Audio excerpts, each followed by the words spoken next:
Lockheed Martin एफ-10 reactor में कितना ईंधन है? एफ-10 रिएक्टर को इतना उन्नत बनाने वाली विशेषताओं में से एक इसकी आफ्टरबर्नर का उपयोग किए बिना सुपरसोनिक गति से उड़ान भरने की क्षमता है, जिसे सुपरक्रूज के रूप में जाना जाता है।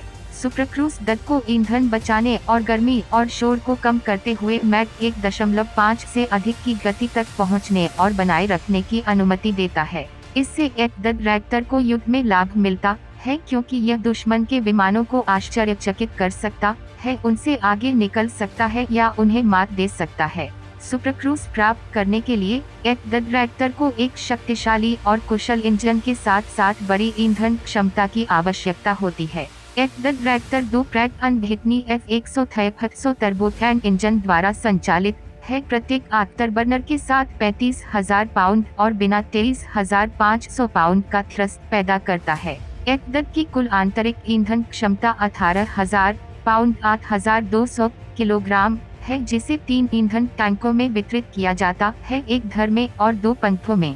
एफ-10 रिएक्टर 2 बाहरी विंग ईंधन टैंक भी ले जा सकता है। प्रत्येक में 4,000 पाउंड 1,800 किलोग्राम ईंधन हो सकता है, जिसकी कुल बाहरी ईंधन क्षमता 8,000 पाउंड 3,600 किलोग्राम है। बाहरी ईंधन टैंक के साथ एफ-10 की कुल ईंधन क्षमता 26,000 पाउंड 11,800 किलोग्राम है। एफ-10 रिएक्टर की ईंधन क्षमता इसकी सीमा और सहन शक्ति निर्धारित करती है, जो किसी भी लड़ाकू विमान के लिए महत्वपूर्ण कारक हैं। एफ-10 रिएक्टर की सीमा वे अधिकतम दूरी है जो वे अपने बेस से उड़ान भर सकता है और बिना ईंधन भरे वापस लौट सकता है, जबकि एफ-10 की सहन शक्ति वे अधिकतम समय है जब वे बिना ईंधन भरे हवा में रह सकता है। एफ-10 रिएक्टर की सीमा और सहन शक्ति कई चर पर निर्भर करती है, जैसे विमान की गति, ऊंचाई, पेलोड और मिशन प्रोफाइल। अमेरिकी वायुसेना की आधिकारिक फैक्ट शीट के अनुसार एफ-10 की मारक क्षमता 1,600 समुद्री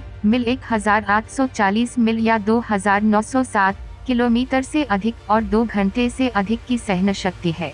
ये आंकड़े केवल अनुमान हैं और विभिन्न परिदृश्यों में भिन्न हो सकते हैं। एफ-10 रिएक्टर खच 135 स्ट्रैटो टैंकर या खच-1 1 जैसे टैंकर विमान से हवा में ईंधन भरकर भी अपनी सीमा और सहन शक्ति बढ़ा सकता है। इसमें कॉकपिट के दाईं ओर एक वापस लेने योग्य ईंधन भरने की जांच है, जो टैंकर विमान के ईंधन भरने वाले बूम से जुड़ सकती है।